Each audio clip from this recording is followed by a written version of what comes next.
ये कहानी है एक हिरन की जो दूर जंगलों में कहीं रहती थी। उस हिरन के सींग सोने के थे जो बहुत ही सुंदर थे।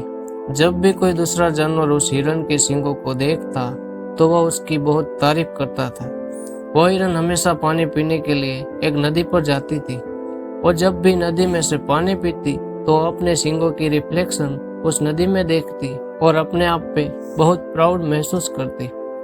एक दिन जब वो नदी के पास पानी पीने के लिए गई और नदी में अपने सींगों को देखकर जब वो मन ही मन मुस्कुरा रही थी, तभी उसकी नजर अपने पैरों पर पड़ी। दरअसल उसके पैर काले, भद्दे और बेकार थे।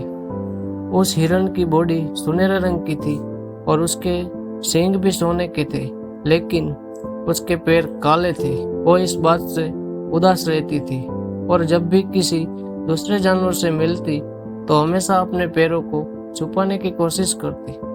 उसे हमेशा अपने पैरों पर शर्म महसूस होती और वह हमेशा अपने पैरों को कोसती रहती।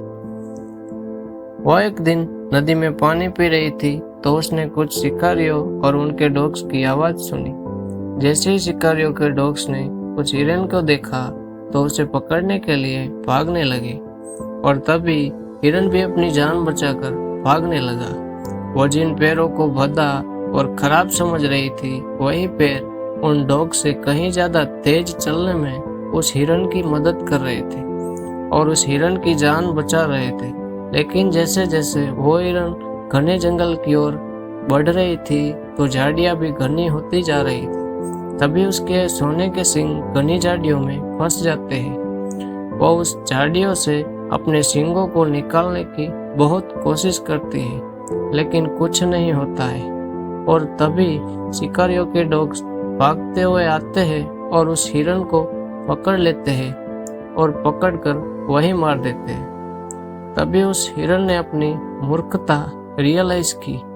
उसके भद्दे और खराब पैर उसकी जान बचाने की कोशिश कर रहे थे, लेकिन उसके सोने के सींग ने, जिस पर उसे बहुत प्राउड फील होता था, उनकी वजह से उस हिरन की जान चली।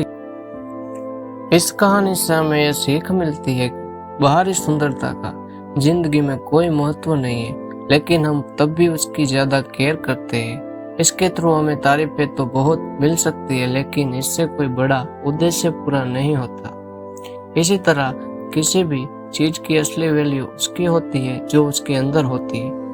हमारे अंदर की क्वालिटी और ताकत ही हमारे बुरे समय में बचाती है और वही हमें कॉन्फिडेंट और रियल हैप्पीनेस देती है।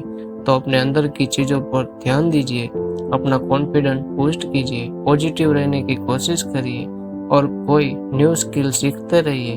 तो मिलता हूँ अगली बार इसी तरह की मोटिवेशनल कहानी के साथ। तब तक के लिए शुक्र करिए, सब्र करिए और जिंदगी में आगे बढ़ते रहिए।